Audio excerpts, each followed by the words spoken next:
Hi all, welcome back to nursing info. ಇವತ್ತಿನ ವಿಡಿಯೋದಲ್ಲಿ ಒಂದು ಇಂಪಾರ್ಟೆಂಟ್ ವಿಷಯ ಅಂತ ಹೇಳಿದ್ರೆ ನಾನು ಡಿಸ್ಕಸ್ ಮಾಡಕೊಟ್ಟಿರೋದು GNM ಕೋರ್ಸ್ ಬಗ್ಗೆ. ಯಾವ್ದೆಲ್ಲ ನರ್ಸಿಂಗ್ ಕೋರ್ಸಸ್ ಇದೆ ಅಂತ ಹೇಳ್ಬಿಟ್ಟು PU ಆದ್ಮೇಲೆ ಏನನ್ನ ಚೂಸ್ ಮಾಡಬೇಕು ನೀವು. If you are really interested in medical field, ನಿಮಗೆ MBBS ಮಾಡೋಕ್ಕಾಗಿಲ್ಲ ಅಂತಂದ್ರೆ ಇನ್ನ ಏನೆಲ್ಲ ಕೋರ್ಸಸ್ ಇದೆ GNM ಆಗಿರ್ಬೋದು. ನಾನು ಕಂಟಿನ್ಯೂಯೇಷನ್ ಆಫ್ ದಿಸ್ ವಿಡಿಯೋದಲ್ಲಿ ಕಂಪ್ಲೀಟ್ ನ ಮಾಹಿತಿನ ಇದ್ರ ಕುರಿತು ಕೊಡ್ತೀನಿ. ಸೊ ನೀವು ಕಂಪ್ಲೀಟ್ ಆಗಿ ವಿಡಿಯೋನ ವಾಚ್ ಮಾಡಿ. ಎಸ್ಪೆಷಲಿ PU ಮುಗಿದ ಮೇಲೆ who all are wants to join medical field ತುಂಬಾ ಇಂಪಾರ್ಟೆಂಟ್ ಆಗುತ್ತೆ. ವೈ? ಬಿಕಾಸ್ ಸಾಕಷ್ಟು ಜನಕ್ಕೆ ಗೊತ್ತಿಲ್ಲ ಯಾವ್ದೆಲ್ಲ ಮೆಡಿಕಲ್ ಕೋರ್ಸಸ್ ಇದೆ ಅಂತ ಹೇಳ್ಬಿಟ್ಟು. ನವಡೇಸ್ ಸೋಷಿಯಲ್ ಮೀಡಿಯಾದಲ್ಲಿ ತುಂಬಾ ಕಡೆ ನರ್ಸಿಂಗ್ ಬಗ್ಗೆ ತುಂಬಾ ಜಾಗೃತಿ ಸಿಗ್ತಾ ಇದೆ, ಇನ್ಫಾರ್ಮೇಶನ್ ಸಿಗ್ತಾ ಇದೆ. ಬಟ್ ಅದರ ಜೊತೆಗೆ ನರ್ಸಿಂಗ್ ಅಲ್ಲಿ ವೇರಿಯಸ್ ಕೋರ್ಸಸ್ ಇದೆ. ಅಂಡ್ ನೀವು ನರ್ಸ್ ಅಂತ ಹೇಳಿದ್ರೆ only one kind of things iralla. She is doing only in hospitals.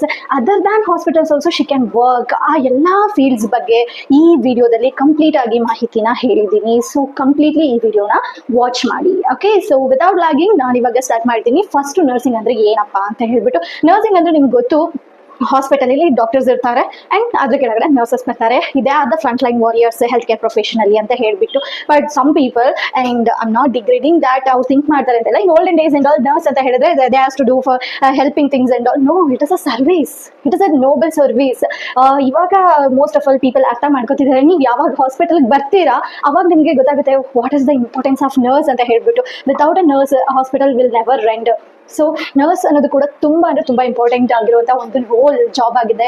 So ಇದು ಗ್ಲೋಬಲ್ ಅಲ್ಲಿ ಹೆಸರು ಮಾಡ್ತಾ ಇರೋದು ನಿಮ್ಗೆ ಆಲ್ರೆಡಿ ಗೊತ್ತಿದೆ. ಸೊ ನಾನು ಇವಾಗ ಹೇಳಕ್ ಹೊರಟಿರೋ ವಿಷಯ ಏನಪ್ಪಾ ಅಂತ ಹೇಳಿದ್ರೆ, ಮೋಸ್ಟ್ ಆಫ್ ದ ಪೀಪಲ್ ಏನ್ ಮಾಡಿದ್ರಾ, PUC ಕಂಪ್ಲೀಟ್ ಆಗಿರುತ್ತೆ.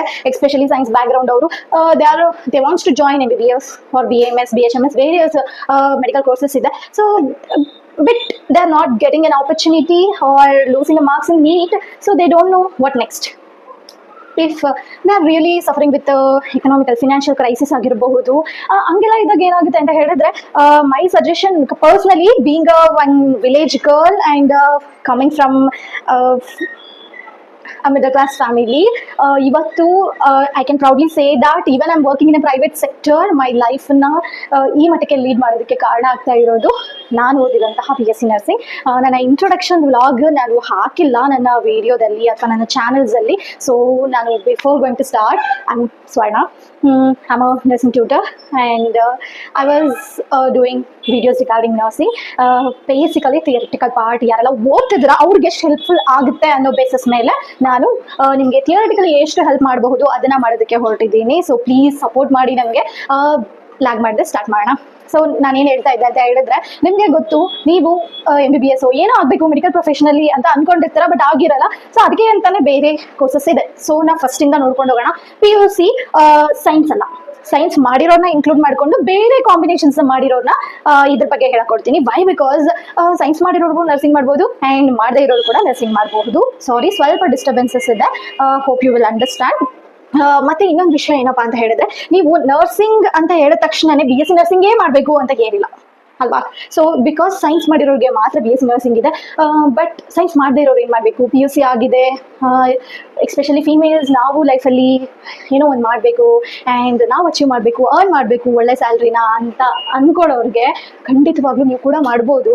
ನಿಮ್ಗೆ ಅಂತಾನೆ ಡಿಸೈನ್ ಆಗಿದೆ ಒಂದು course, GNM, nursing midwifery, general nursing midwifery. You can work as a nurse in hospital sector.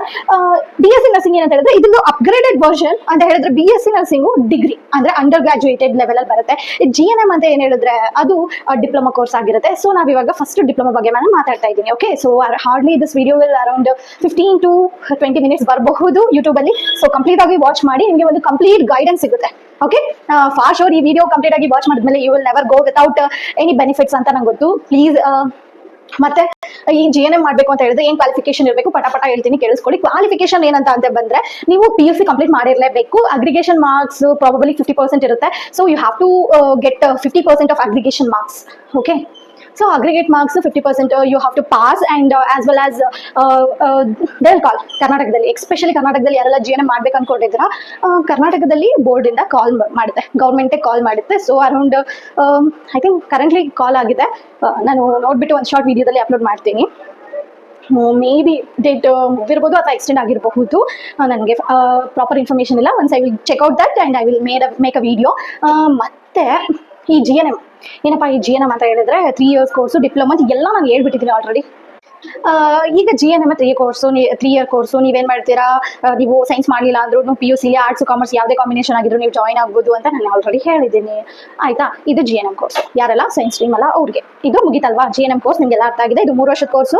And more over ನೀವೇನ್ ಮಾಡ್ತೀರಾ ಅಂತ ಹೇಳಿದ್ರೆ, if you completed with 50% of marks in +2 means PUC ಅಲ್ಲಿ ಕಂಪ್ಲೀಟ್ ಮಾಡ್ಕೊಂಡಿದ್ದೀರಾ, ಅಗ್ರಿಗೇಟ್ ಇದ್ದೀರಾ ಅಂತ ಹೇಳಿದ್ರೆ ಖಂಡಿತವಾಗ್ಲೂ ನೀವು KSDNEB, okay, Karnataka state nurse diploma board education board NEB ಅಂತ ಒಂದು ಬೋರ್ಡ್ ಇದೆ. ಸೊ ಆ ಬೋರ್ಡ್ ಅಲ್ಲಿ ಹೋಗ್ಬಿಟ್ಟು ನೀವು ಚೆಕ್ ಮಾಡಿದ್ರೆ ನಿಮಗೆ ಕಂಪ್ಲೀಟ್ ಡೀಟೇಲ್ಸ್ ಸಿಗುತ್ತೆ. ಯಾರೆಲ್ಲ wants to do GNM nursing, ನೀವು ಪಾಸ್ ಆಗಿದ್ದೀರಾ +2, ನಿಮ್ಗೆ ಏನು ದಾರಿ ಕಾಣ್ತಾ ಇಲ್ಲ ಅಂತ ಹೇಳಿದ್ರೆ ಖಂಡಿತವಾಗ್ಲೂ ಇದೊಂದು ವಂಡರ್ಫುಲ್ ಕೋರ್ಸ್, ನೀವು ಹೋಗ್ಬೋದು. Okay, so this is all about GNM course. ಮತ್ತೆ ಇವಾಗ ನಾವು ಸ್ವಲ್ಪ ಅಪ್ಗ್ರೇಡೇಷನ್ ಮಾಡ್ಕೊಳ್ಳೋಣ. ಏನಪ್ಪಾ ಅಂತ ಹೇಳಿದ್ರೆ ಅದು ಅಂಡರ್ ಗ್ರಾಜುಯೇಟ್, ಯಾರೆಲ್ಲ +2 ಅಲ್ಲಿ ಸೈನ್ಸ್ ಅಂದ್ರೆ PUC ಅಲ್ಲಿ ನೀವು ಸೈನ್ಸ್ ಸ್ಟ್ರೀಮ್ ಅಲ್ಲಿ ಮಾಡಿದ್ದೀರಾ ಅಂಡ್ ಎಲ್ಲೋ ಒಂದ್ ಸ್ವಲ್ಪ ನಿಮ್ಗೆ ಮೆಡಿಕಲ್ ಫೀಲ್ಡ್ ಕಡೆನೇ ಗಮನ ಇದೆ, ನಿಮ್ಮ ಗುರಿ ನರ್ಸಿಂಗ್ ಕಡೆ ಇರ್ಬೋದು ಅಥವಾ ವೇರಿಯಸ್ ಮೆಡಿಕಲ್ ಫೀಲ್ಡ್ಸ್. ನಾನು ವೇರಿಯಸ್ ಕೋರ್ಸಸ್ ಒಂದು ವಿಡಿಯೋ ಮಾಡಿ ಹಾಕ್ತೀನಿ, ಬಟ್ ಇವತ್ತು ನಾನು ಬರೀ ಕಂಪ್ಲೀಟ್ ಆಗಿ ನರ್ಸಿಂಗ್ ಬಗ್ಗೆ ಹೇಳ್ತೀನಿ. ಓಕೆನಾ. ಸೊ ನೀವೇನ್ ಮಾಡ್ಬೋದು ಅಂತ ಹೇಳಿದ್ರೆ, you can join for BSc nursing, you have to go with KE. Okay, next upcoming ಬರೋರಿಗೆ ಇದು ಇನ್ಫಾರ್ಮೇಶನ್. ಈಗ ಆಲ್ರೆಡಿ ಜಾಯಿನ್ ಆಗಿರೋರಿಗೆ ನಾನು ಸಿಲೆಬಸ್ ಸೀರೀಸ್ ನ ಮಾಡ್ತೀನಿ and as well as complete guidance regarding your academics. Okay, so ಅದನ್ನ ನೀವು complete ಆಗಿ ಹೋಗಿ ನನ್ನ ಯೂಟ್ಯೂಬ್ ಚಾನಲ್ ಅಲ್ಲಿ ವಾಚ್ ಮಾಡಿ. ಮುಂಬರುವಂತಹ ದಿನಗಳಲ್ಲಿ ನಾನು ಅದನ್ನ ನಿಮಗೆ ಖಂಡಿತವಾಗ್ಲೂ ವಿಡಿಯೋ ಮಾಡಿ ಹಾಕ್ತೀನಿ. ಸೊ ನಿಮಗೆ ಏನೆಲ್ಲ ಡೀಟೇಲ್ಸ್ ಬೇಕು ಅಂತ ಹೇಳಿದ್ರೆ, BSc ನರ್ಸಿಂಗ್ ಏನಪ್ಪಾ ಕೋರ್ಸ್ ಇದು, ಏನ್ ಸೆಮಿಸ್ಟರ್ ವೈಸಾ ಆನ್ಯುವಲ್ ವೈಸಾ, ನಾಟ್ಸ್ ಆಫ್ ಒನ್ ಕೋರ್ಸ್ ಅಂತ ಹೇಳಿದ್ರೆ the curriculum it has been defined in a various perspective. So ನೀವು ಅದನ್ನ ಅರ್ಥ ಮಾಡ್ಕೋಬೇಕು. Okay, so this is what your things. If you want really do comment, ನಾನು ನಿಮಗೆ ವಿಡಿಯೋ ಮಾಡಿ ಹಾಕ್ತೀನಿ. ಅಂಡ್ ಇನ್ನೊಂದೇನಪ್ಪ, ಇವಾಗ BSc ನರ್ಸಿಂಗ್ ಆಯ್ತು, +2 ಮಾಡಿ ಸೈನ್ಸ್ ಮಾಡಿರೋರಿಗೆ ಮಾತ್ರ ಅಂತ ಹೇಳ್ಬಿಟ್ಟು ಹೇಳಿದ್ದೀನಿ. ಓಕೆ, BSc ನರ್ಸಿಂಗ್ ಮುಗಿತು. ಟೋಟಲ್ ಇದೊಂದು 8 ಸೆಮಿಸ್ಟರ್ ಕರಿಕ್ಯುಲಮ್ ಇದೆ. ಸೊ ಅದನ್ನೆಲ್ಲ ನಾವು ಒಂದು ಡಿಟೇಲಿಂಗ್ BSc ನರ್ಸಿಂಗ್ ವಿಡಿಯೋದಲ್ಲಿ ವಾಚ್ ಮಾಡೋಣ. ಓಕೆ, ಇಷ್ಟು ಮುಗೀತು. ನೆಕ್ಸ್ಟ್ BSc ನರ್ಸಿಂಗ್ ಮಾಡ್ತೀವಿ, ನಮಗೆ ಜಾಬ್ ಹೆಂಗ್ ಸಿಗುತ್ತೆ? ನಮ್ಮ ಜಾಬ್ ಬಂದ್ಬಿಟ್ಟು, ನೀವು ಹಾಸ್ಪಿಟಲ್ ಸೈಡ್ ಹೋಗ್ತೀರಾ ಅಂತ ಹೇಳಿದ್ರೆ you can work in a staff nurse, as a staff nurse in a hospital in India. And job ಎರಡು ಕಡೆ ಡಿವೈಡ್ ಆಗಿದೆ, ಒಂದು government sector, other one is private sector. ಇನ್ನ ಈ ಗವರ್ಮೆಂಟ್ ಸೆಕ್ಟರ್ ಅಲ್ಲಿ ಏನೆಲ್ಲ ಎಕ್ಸಾಮ್ಸ್ ಇದೆ ಅಂತ ಹೇಳಿದ್ರೆ, ನಾನು ಈ ವಿಡಿಯೋಸ್ ನ ನಿಮ್ಗೆ ಸಜೆಸ್ಟ್ ಮಾಡೋದಕ್ಕೆ ಏನೋ ಅಕಾಡೆಮಿ, ನಮ್ಮ ಕರ್ನಾಟಕದಲ್ಲಿ ನರ್ಸಿಂಗ್ ಆಫೀಸರ್ಗೆ ಅಂತಾನೆ ಮಾಡ್ತಾ ಇರೋ ಅಕಾಡೆಮಿ, ತುಂಬಾ ಚೆನ್ನಾಗಿ ಇನ್ಫಾರ್ಮೇಶನ್ಸ್ ಬರುತ್ತೆ, ಅಲ್ಲಿ ಹೋಗಿ ನೋಡಿ. ಮತ್ತೆ ಇದ್ರಲ್ಲಿ ಕೂಡ ನಾನು ಇನ್ಫಾರ್ಮೇಶನ್ ಕೊಡ್ತೀನಿ. ಏನಪ್ಪಾ ಅಂತ ಹೇಳಿದ್ರೆ, ನಾವು ಏನಾದ್ರು ಇವಾಗ ಗವರ್ಮೆಂಟ್ ಸೆಕ್ಟರ್ ಅಲ್ಲಿ ಬರ್ಬೇಕಂತ ಹೇಳಿದ್ರೆ ಏಮ್ಸ್ ಅಂತ ಒಂದು ಎಕ್ಸಾಮ್ ಇದೆ, NARCET. Okay, nursing officer recruitment eligibility test. ಈ ಟೆಸ್ಟ್ ನ ನೀವು ಕ್ರ್ಯಾಕ್ ಮಾಡಿದ್ದೆ ಆದಲ್ಲಿ ನೀವು ಸೆಂಟ್ರಲ್ ಗವರ್ಮೆಂಟ್ ಅಲ್ಲಿ ನರ್ಸಿಂಗ್ ಆಫೀಸರ್ ಆಗಿ ಕೆಲಸ ಮಾಡ್ತೀರಾ. ಮುಂಚೆ ಇತ್ತು ನರ್ಸ್ ಅಂದ್ರೆ ನರ್ಸಾ ಅಂತ ಹೇಳ್ತಿದ್ರು, ಬಟ್ ಇವಾಗ ನರ್ಸ್ ಅಂದ್ರೆ ನರ್ಸಾ ಅಲ್ಲ, ನರ್ಸಿಂಗ್ ಆಫೀಸರು. ಖಂಡಿತವಾಗ್ಲೂ ನೀವು ಕೂಡ ಹೋಗ್ಬಿಟ್ಟು ಎಕ್ಸಾಮ್ಗೆ ತಯಾರಿ ಮಾಡಿದ್ದು ನಿಜವಾಗ್ಲೂ ನಿಮ್ಮ ಹಾರ್ಡ್ ವರ್ಕ್ ಇಂದ, ನಿಮ್ಮ ಪರಿಶ್ರಮ, ನಿಮ್ಮ ನಾಲೆಜ್ ಇಂದ ನೀವು ತಯಾರಿ ನಡೆಸಿದ್ದೆ ಆದಲ್ಲಿ ಖಂಡಿತವಾಗ್ಲೂ ನೀವು ನರ್ಸಿಂಗ್ ಆಫೀಸರ್ ಆಗ್ಬೋದು. ಸೆಂಟ್ರಲ್ ಗವರ್ಮೆಂಟ್ ಅಲ್ಲಿ ನಿಮ್ಮ ಸ್ಯಾಲರಿ ಬಂದು ಅರೌಂಡ್ 80,000 ಇರುತ್ತೆ. So for more information you go and check it the information ಏನ್ ಕೇನೋ ಅಕಾಡೆಮಿ, ಅಲ್ಲಿ ನಿಮಗೆ ಕಂಪ್ಲೀಟ್ NARCET ಬೇಸ್ಡ್ ಗೈಡೆನ್ಸ್ ನಿಮಗೆ ಸಿಗುತ್ತೆ. ಓಕೆನಾ. ಸೊ ಇಷ್ಟು ಗವರ್ಮೆಂಟ್ ಸೆಕ್ಟರ್ ಅಲ್ಲಿ. ಅದ್ರ ಅಲ್ಲದೆ ನೀವು CHO ಆಗಬಹುದು ಅಥವಾ ಸ್ಟಾಫ್ ನರ್ಸ್, ಕರ್ನಾಟಕದಲ್ಲಿ ವೇರಿಯಸ್ ಆಲ್ ಓವರ್ ಇಂಡಿಯಾ ನೀವು ವರ್ಕ್ ಮಾಡ್ಬೋದು. Okay, nurse can work global wide. Okay, she can work everywhere. No need of any kind of restriction. She needs to work here only. She needs to work there only. No, she can go abroad also. She can work there also. Okay, so ಈ ತರದ ಒಂದು opportunity ಇರೋದು ಬೇರೆ ಯಾವ course ಅಲ್ಲೂ ಇರಲ್ಲ. ನಿಮ್ಮ nursing course ನೀವು ಚೂಸ್ ಮಾಡಿದ್ದೆ ಅದಲ್ಲಿ ಈ ಕೋರ್ಸ್ ಅಲ್ಲಿ ತುಂಬಾ ಚೆನ್ನಾಗಿ ನಾವು ಮುಂದೆ ಹೋಗಬಹುದು. ಓಕೆ, ಆಯ್ತು. ನೆಕ್ಸ್ಟ್ ಇಷ್ಟು BSc ನರ್ಸಿಂಗ್ ಆಯ್ತು. ಗವರ್ಮೆಂಟ್ ಸೆಕ್ಟರ್ ಅಲ್ಲಿ ನಮಗೆ ಮಾಹಿತಿ ಸಿಕ್ತು. ನಾವಿವಾಗ ತಿಳ್ಕೊಬೇಕಾಗಿರೋ ವಿಷಯ ಯಾವ್ದಪ್ಪ ಅಂತ ಹೇಳಿದ್ರೆ ಪ್ರೈವೇಟ್ ಸೆಕ್ಟರ್ ಅಲ್ಲಿ. So we have lots of multi speciality hospital, NABH hospitals. ಇದ್ರ ಬಗ್ಗೆ ಕೂಡ ಒಂದು ವಿಡಿಯೋ ಮಾಡಾಕ್ತೀನಿ ನಿಮಗೆ. NABH ಮಲ್ಟಿ ಸ್ಪೆಷಾಲಿಟಿ ಅಂದ್ರೆ ಏನು ಅದೆಲ್ಲ ಗೊತ್ತಾಗಬೇಕು ಡೀಪ್ ಆಗಿ. ಸೊ ಅದ್ರ ಬಗ್ಗೆ ಕೂಡ ಒಂದು ವಿಡಿಯೋ ಮಾಡಿ ಹಾಕ್ತೀನಿ ನಾನು. ಇವತ್ತು ನಾನು ಮಲ್ಟಿ ಸ್ಪೆಷಾಲಿಟಿಲಿ ಅಂದ್ರೆ ವೇರಿಯಸ್ ಹಾಸ್ಪಿಟಲ್ಸ್ ಇದೆ ಅಲ್ವಾ, ಮಣಿಪಾಲ್ ಆಗಿರಬಹುದು, ನಾನು ಫ್ಯೂ ನೇಮ್ಸ್ ತಗೋತೀನಿ. I am not going to take a particular names, ಇದನ್ನೇ ತಗೋಬೇಕು ಅಂತೆಲ್ಲ. ಸ್ಪರ್ಶ್ ಆಗಿರ್ಬೋದು, we have lots of hospital, NABH accredited hospitals ಇದೆ. ಅಲ್ಲಿ ಕೂಡ ನಾವು ವರ್ಕ್ ಮಾಡಿ ಒಳ್ಳೆ ಅರ್ನಿಂಗ್ಸ್ ನ ಮಾಡಬಹುದು. ಓಕೆ, ಸೊ ನಿಮ್ಮ ಜೀವನ ಮಾಡೋದಕ್ಕೆ ಅಂತೂ ನರ್ಸಿಂಗ್ ದೇವರಾಣಿಗೂ ಮೋಸ ಮಾಡಲ್ಲ. ನಾನು ನಂಬಿರುವಂತಹ ಪ್ರೊಫೆಷನ್. ಅಂಡ್ ಇಲ್ಲಿವರೆಗೂ ಚಿಕ್ಕದಾಗೆ ಇರಬಹುದು, ಬಟ್ ನನಗೆ ಯಾವತ್ತೂ ಡಿಸಪಾಯಿಂಟ್ಮೆಂಟ್ ಮಾಡಿಲ್ಲ ನನ್ನ ಪ್ರೊಫೆಷನ್. ನಂದೊಂದು ಥಾಟ್ ಇದೆ, ನಾನು ಇರೋವರೆಗೂ ನಾನು ನಂಬಿರೋ ಇಂಜೆಕ್ಷನ್ ನಂಗೆ ಮೋಸ ಮಾಡಲ್ಲ, ನಾನು ಕಲ್ತಿರೋ ನಾಲೆಜ್ ನಂಗೆ ಮೋಸ ಮಾಡಲ್ಲ. ಆ್ಯಂಡ್ ಹಾಗೆ ನೀವು ಕೂಡ ಬಂದರೆ ನಿಮಗೂ ಸಹ ಮೋಸ ಮಾಡಲ್ಲ. ಖಂಡಿತವಾಗ್ಲೂ ಓದಿ ಇದನ್ನ. ಸಾಕಷ್ಟು ಜನ ಹೇಳ್ತಾರೆ ನನಗೆ really I am regret with that, ಅವ್ರ ಕೋರ್ಸ್ ಮಾಡೋದು ಅವ್ರಿಗೆ ಇಷ್ಟ ಆಗಲ್ಲ. ಅಯ್ಯೋ ಏನೋ ಇಂಜಿನಿಯರಿಂಗ್ ಮಾಡಿದ್ವಾ, ಇಂಜಿನಿಯರಿಂಗ್ ಮಾಡಿಬಿಟ್ಟು. ನೋ, ನೀವು ಅದರಲ್ಲಿ ಯಾರು ಆ ಥರ ಹೇಳ್ತಾರೆ ಅಂದರೆ, ಯಾರು ಹೈಲಿ ಆಕ್ಟಿವ್ ಆಗಿ ಎಫರ್ಟ್ಸ್ ನ ಹಾಕಲ್ಲ, ಎಲ್ಲೋ ಅವರು ಅವರ ಎಫರ್ಟ್ಸ್ ಇಂದ ಸೋಲ್ತಾ ಇರ್ತಾರೆ. ಅವ್ರು ಹೇಳ್ತಾರೆ ಖಂಡಿತವಾಗ್ಲೂ ನಾನು ಹೇಳ್ತೀನಿ ನಿಮ್ಮ ಎಫರ್ಟ್ಸ್ ನಿಜವಾಗ್ಲೂ ಟ್ರೂ ಆಗಿದ್ದಿದ್ದೆ ಅದಲ್ಲಿ ನೀವು ನಿಮ್ಮ ಓನ್ ಚಾಯ್ಸ್ ಆಗಿರುವಂತಹ ಫೀಲ್ಡ್ ಅಲ್ಲಿ you can shine like anything, you can shine like a star. Okay, ಎಲ್ಲದು ಡಿಪೆಂಡ್ ಆಗಿರೋದು ನಮ್ಮ ಮೇಲೆ, ನಾವೆಷ್ಟು ಹಾರ್ಡ್ ವರ್ಕ್ ಮಾಡ್ತೀವಿ ಅನ್ನೋದ್ರ ಮೇಲೆ. So believe in that. So ನಾನು ಅದನ್ನೇ ಬಿಲೀವ್ ಮಾಡಿರೋದು. ನಾನು ನಂಬಿರುವಂತಹ ಪ್ರೊಫೆಷನ್ ಇದು. ನಾನು ಎಲ್ಲಿವರೆಗೂ ಇರ್ತೀನಿ, ಇಂಜೆಕ್ಷನ್ಸ್ ಎಲ್ಲಿವರೆಗೂ ಇರುತ್ತೆ ಅಲ್ಲಿವರೆಗೂ ನಾನು ನಂಬಿರೋ ಇಂಜೆಕ್ಷನ್ಸ್ ನಂಗೆ ಯಾವತ್ತೂ ಮೋಸ ಮಾಡಲ್ಲ. ಅಂದ್ರೆ ನಾನು ಕಲಿತಿರೋ ವಿದ್ಯೆ ಇಂಜೆಕ್ಷನ್ಸ್ ಅಂತ ಹೇಳಿದ್ರೆ ನಾನು ಕಲಿತಿರೋ ವಿದ್ಯೆ ನಂಗೆ ಯಾವತ್ತೂ ಮೋಸ ಮಾಡಲ್ಲ ಅನ್ನೋದು ನನ್ನ ಥಾಟ್. ನಿಮ್ಗೆ ಏನ್ ಅನ್ಸುತ್ತೆ? ಹೋಪ್ ನಿಮ್ಗೆ ಅನ್ಸಿದ್ರೆ ನೀವು ಕಮೆಂಟ್ ಮಾಡಿ. ಸಾಕಷ್ಟು ಜನ ರಿಗ್ರೆಷನ್ಸು ಇರುತ್ತೆ, ನಾನು ಬಾದರ್ ಮಾಡಲ್ಲ. ಬಿಕಾಸ್ ನಾವು ನಮ್ಮ ಜೀವನದಲ್ಲಿ ಯಾವಾಗಲೂ ಪಾಸಿಟಿವಿಟಿನ ಮಾತ್ರ ಅಟ್ರಾಕ್ಟ್ ಮಾಡಬೇಕು. That is what my wish. ಅದಾದ್ಮೇಲೆ ಇದು ಇಷ್ಟು ಬೇಸಿಕ್ ಬಂದ್ಬಿಟ್ಟು BSc ನರ್ಸಿಂಗ್ ಮಾಡಿದ್ರೆ ಏನಪ್ಪ ಏನು ಕೆಲಸ ಸಿಗುತ್ತೆ ಅಂತ ಹೇಳ್ಬಿಟ್ಟು, ಅದ್ರ ಜೊತೆಗೆ ಪ್ರೈವೇಟ್ ಸೆಕ್ಟರ್ ಅಲ್ಲಿ ಇವಾಗೆಲ್ಲ like we have work in medical coding. So ಅದು ಕೂಡ ಒಂದು ಇದೆ. ಆರ್ ಎಲ್ಸ್ ನೀವು ಹಾಸ್ಪಿಟಲ್ ಸೈಡ್ ಹೋಗ್ತಿಲ್ಲ ಅಂತ ಹೇಳಿದ್ರೆ, so 1 year of hospital clinical experience ಇತ್ತು ಅಂತಂದ್ರೆ ನೀವು ಕಾಲೇಜಲ್ಲಿ ಟ್ಯೂಟರ್ ಆಗಿ, ಯಾರೆಲ್ಲ ನರ್ಸಿಂಗ್ ಕಲಿತಾರೆ ಅವ್ರಿಗೆ ಇನಿಷಿಯಲ್ ಲೆವೆಲ್ ಅಲ್ಲಿ ಟ್ಯೂಟರ್ ಆಗಿ ವರ್ಕ್ ಮಾಡಬಹುದು. ಓಕೆ, ಇಷ್ಟು ವೇರಿಯಸ್ ಕೋರ್ಸಸ್ ಇದೆ. ಇನ್ನೂ ಏನಾದರೂ ಫೀಲ್ಡ್ಸ್ ನನಗೆ ತಿಳಿದು ಬಂದಲ್ಲಿ ಖಂಡಿತವಾಗ್ಲೂ ನಾನು ನಿಮಗೆ ಇನ್ಫಾರ್ಮೇಶನ್ ತಲುಪಿಸ್ತೀನಿ. ಓಕೆ, ಇಷ್ಟಪಟ್ಟು BSc ನರ್ಸಿಂಗ್. ಓಕೆನಾ. ನೆಕ್ಸ್ಟು BSc ನರ್ಸಿಂಗ್ ಈ GNM ಮಾಡಿದವರು ಡಿಪ್ಲೊಮಾಗೆ ಸ್ಟಾಪ್ ಮಾಡಿಬಿಟ್ರೆ ಆಗುತ್ತಾ? No, they have to study bit more. So ಅವರು ಕೂಡ ಗ್ರಾಜುಯೇಷನ್ ತಗೋಬಹುದು, ಡಿಪ್ಲೊಮಾಗೆ ಸ್ಟಾಪ್ ಮಾಡೋ ಅಗತ್ಯ ಇಲ್ಲ. ಅವರು ಕೂಡ ಗ್ರಾಜುಯೇಷನ್ ಮಾಡ್ಬೋದು.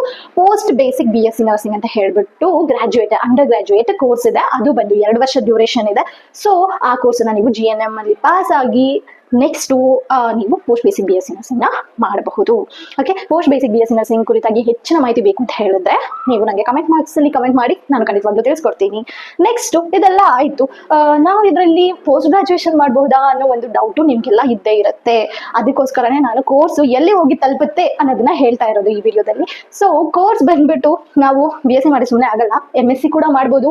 ಅದು ಡಿಫ್ರೆಂಟ್ ಕೈಂಡ್ಸ್ ಆಫ್ ಸ್ಪೆಷಾಲಿಟಿಯಲ್ಲಿ. ಓಕೆ, ಸೊ MSc ನರ್ಸಿಂಗ್ ಅಂತ ಕೂಡ ಒಂದು ಪೋಸ್ಟ್ ಗ್ರಾಜುಯೇಷನ್ ಕೋರ್ಸ್ ಇದೆ. ಓಕೆ, ಸೊ ಆ ಕೋರ್ಸ್ನ ನಾವು after completion of BSc nursing ಮಾಡಬಹುದು. ಇದಾದ ನಂತರ ಈಗ ಹೊಸದಾಗಿ ರೀಸೆಂಟ್ ಆಗಿ ಟ್ರೆಂಡ್ ಅಲ್ಲಿ ಇರೋದು ಅಂತ ಹೇಳಿದ್ರೆ NPCC ನರ್ಸಿಂಗ್ ಪ್ರಾಕ್ಟೀಷನರ್ ಇನ್ ಕ್ರಿಟಿಕಲ್ ಕೇರ್. ಓಕೆ, ಯಾರೆಲ್ಲ ICU ಅಲ್ಲಿ ಅಥವಾ ಎಮರ್ಜೆನ್ಸಿ ಡಿಪಾರ್ಟ್ಮೆಂಟ್ ಅಲ್ಲಿ ನಿಮ್ಮ ನಾಲೆಜ್ ನ ಇಂಪ್ರೂವ್ ಮಾಡ್ಕೋಬೇಕು, ವರ್ಕ್ ಮಾಡಬೇಕು ಅನ್ನೋರಿಗೆ ಈ ಒಂದು ಕೋರ್ಸ್ ತುಂಬಾ ಅಂದ್ರೆ ತುಂಬಾ ಇಂಪಾರ್ಟೆಂಟ್ ಅಂಡ್ ತುಂಬಾ ಬೆನಿಫಿಷಿಯರಿ ಕೂಡ. ಸೊ ನೀವು ಕೂಡ ಹೋಗಿ ಈ ಕೋರ್ಸ್ನ ಮಾಡ್ಬೋದು after completion of BSc nursing. So MSc ಮಾಡೋದ್ರಿಂದ ನೀವು ಪ್ರೊಫೆಸರ್ ಆಗ್ಬೋದು and you can become principal of the college and ತುಂಬ ಅಂದರೆ PhD ಎಲ್ಲ ಮಾಡ್ಬೋದು. ಓಕೆ, MSc ಮಾಡಿಕೊಂಡು ನೀವು ಮತ್ತೆ PhD ಮಾಡಿ ಡಾಕ್ಟರೇಟ್ ಕೂಡ ನರ್ಸಿಂಗ್ ಅನ್ನೋ ವಿಷಯದಲ್ಲಿ ತಿಳ್ಕೋಬಹುದು. ಇಷ್ಟು ರಿಗಾರ್ಡಿಂಗ್ ನೀವು from scratch to the higher level, that is what PhD ಅಲ್ಲಿವರೆಗೂ ಮಾಹಿತಿ. ಓಕೆ, ಇದರಲ್ಲಿ ಎಂಡ್ ಮಾಡೋದಕ್ಕಿಂತ ಮುಂಚೆ ನಾನು NPCC ಬಗ್ಗೆ ವಿಶೇಷವಾಗಿ ಹೇಳೋಕ್ಕೆ ಇಷ್ಟಪಡ್ತೀನಿ. ಯಾಕಪ್ಪ ಅಂತ ಹೇಳಿದ್ರೆ NPCC ಮಾಡೋದ್ರಿಂದ ತುಂಬಾ ಬೆನಿಫಿಟ್ಸ್ ಇದೆ. ಅದು ಇವಾಗ ರೀಸೆಂಟ್ ಆಗಿ ಟ್ರೆಂಡಿಂಗ್ ಅಲ್ಲಿ ಇರೋ ಕೋರ್ಸು. ಮತ್ತೆ ನಾವು you can like work as a nursing practitioner in the critical care nursing, especially ICU ಅಲ್ಲಿ CCU ಅಲ್ಲಿ ನೀವು ವರ್ಕ್ ಮಾಡ್ಬೋದು. ನಿಮಗೆ ಒಳ್ಳೆ ಪೊಸಿಷನ್ ಸಿಗುತ್ತೆ. ಓಕೆ, ಇಷ್ಟಪಟ್ಟು NPCC. If you want more information please do comment. I will definitely do a video on NPCC also. Next ಇನ್ನೊಂದು course ಇದೆ MBA. You can work like hospital sector management side ಮಾಡ್ತೀರಾ ಅಂತ ಹೇಳಿದ್ರೆ MBA ಮಾಡ್ಬೋದು. Administration in nursing ಅಂತ ಹೇಳ್ಬಿಟ್ಟು hospital management. If you are doing really that one MBA ಅಂತ ಹೇಳಿದ್ರೆ definitely you will get a good job in hospital sector. But fast ಅವ್ರು MSc BSc and PBBSc GNM ಎಲ್ಲ ವಿಷಯಗಳ ಬಗ್ಗೆ ತಿಳ್ಕೊಂಡ್ವಿ. ನನ್ನ ಒಂದು ಸ್ಮಾಲ್ ಟಿಪ್ ಅಂತ ಹೇಳಿದ್ರೆ 4ನೇ ವರ್ಷ ಅಂತಿಮ ವರ್ಷದ ವಿದ್ಯಾರ್ಥಿಗಳು ಯಾರೆಲ್ಲ ಇದೀರಾ, ಸ್ಟಾರ್ಟ್ ಮಾಡಿ ನಿಮ್ಮ ಜರ್ನಿನ. ಸುಮ್ಮನೆ ಕುತ್ಕೊಳ್ಳೋದ್ರಲ್ಲಿ ಏನೂ ಸಿಗಲ್ಲ. ಓಕೆ, ಸೊ ಸ್ಟಾರ್ಟ್ ಮಾಡಿ ನಿಮ್ಮ ಜರ್ನಿನ ಈಗಲೇ ನಾಟ್ ಸೆಟ್ಗೆ ಪ್ರಿಪೇರ್ ಆಗೋದಕ್ಕೆ, ಅಥವಾ ಯಾವುದೋ ಒಂದು ಎಕ್ಸಾಮಿನೇಷನ್. ಓಕೆ, BSc ನರ್ಸಿಂಗ್ ಮಾಡಿದವರು ಇನ್ನೊಂದು ಸ್ಪೆಷಲ್ ಇದೆ, ಅದೇನಪ್ಪ ಅಂತ ಹೇಳಿದ್ರೆ you can work in abroad. Okay, so ನೀವು ಚೂಸ್ ಮಾಡಿ, ಅರಿಯಾಗಿ ಚೂಸ್ ಮಾಡಿ ನೀವು ಏನು ಆಗಬೇಕು ಅಂತ ಹೇಳ್ಬಿಟ್ಟು ಫೈನಲ್ ಇಯರ್ ಅಲ್ಲಿ ಇದ್ದಾಗಲೇ. So if you want to really want to go for a government exams, rest of the things ಬಿಟ್ಬಿಡಿ, ಗವರ್ಮೆಂಟ್ ಎಕ್ಸಾಮ್ ಕೋಚಿಂಗ್ ಹೋಗಿ. ಓಕೆ, ಕೋಚಿಂಗ್ ಹೋಗಿನೂ ಮಾಡ್ಬೋದು. ಹೆಚ್ಚಿನ ಮಾಹಿತಿ KNO ಅಕಾಡೆಮಿನ ರೆಫರ್ ಮಾಡಿ. ನರ್ಸಿಂಗ್ ಇನ್ಫೋದಲ್ಲಿ ನಾನು ಕೊಡಬೇಕಾಗಿರೋ ಅಷ್ಟು, ನಾನು ರೀಚ್ ಮಾಡಬೇಕು ಅನ್ಕೊಂಡಿರೋ ಅಷ್ಟು ಮಾಹಿತಿನ ಕೊಡ್ತೀನಿ ನಿಮಗೆ. ನರ್ಸದ್ ಬಗ್ಗೆ ಬೇಕು ಅಂತ ಹೇಳಿದ್ರು ಕೂಡ I can do a video. So please ಈ ವಿಡಿಯೋದಲ್ಲಿ ಕೊಟ್ಟಂತಹ ಮಾಹಿತಿ ನಿಮಗೆ ಇನ್ಫಾರ್ಮೇಟಿವ್ ಆಗಿ ಇದ್ರೆ, ಯಾರೆಲ್ಲ ನರ್ಸಿಂಗ್ ಮಾಡ್ತಿದ್ದೀರಾ ಅವ್ರಿಗೆ ಪ್ಲೀಸ್ ನನ್ನ ಚಾನಲ್ಗೆ ಸಬ್ಸ್ಕ್ರೈಬ್ ಮಾಡಿ. ಓಕೆ, ಸೊ ಇನ್ನೂ ಹೆಚ್ಚಿನ ಮಾಹಿತಿ ಡೈಲಿ ನಾವು ಕ್ಲಾಸಸ್ನ ಸ್ಟಾರ್ಟ್ ಮಾಡಬೇಕು ಅಂದ್ಕೊಂಡಿದ್ದೀವಿ. ಸೊ ನೀವೇನು ಮಾಡಬೇಕು ಅಂತ ಹೇಳಿದ್ರೆ ನನ್ನ ಚಾನಲ್ಗೆ ಸಬ್ಸ್ಕ್ರೈಬ್ ಆಗಬೇಕು. ಸಬ್ಸ್ಕ್ರೈಬ್ ಆದರೆ ನಿಮಗೆ ಖಂಡಿತವಾಗ್ಲೂ ನಾನು ಮಾಡುವಂತಹ ವಿಡಿಯೋ ಫಸ್ಟ್ ಬೆಲ್ಲೈಕನ್ನ ಕ್ಲಿಕ್ ಮಾಡೋದ್ರಿಂದ ಫಸ್ಟ್ ನೋಟಿಫಿಕೇಶನ್ ನಿಮಗೆ ಬರುತ್ತೆ. ನೀವು ನಮ್ಮ ಕ್ಲಾಸ್ಗಳ ಇನ್ಫಾರ್ಮೇಷನ್ನ ಪಡ್ಕೋಬಹುದು, ನಿಮ್ಮ ನರ್ಸಿಂಗ್ ಜರ್ನಿನ ಸುಲಭವಾಗಿ ಮುಗಿಸಬಹುದು ಅಂತ ಹೇಳ್ತಾ ಇವತ್ತಿನ ವಿಡಿಯೋ ಇಷ್ಟೇ. Thank you.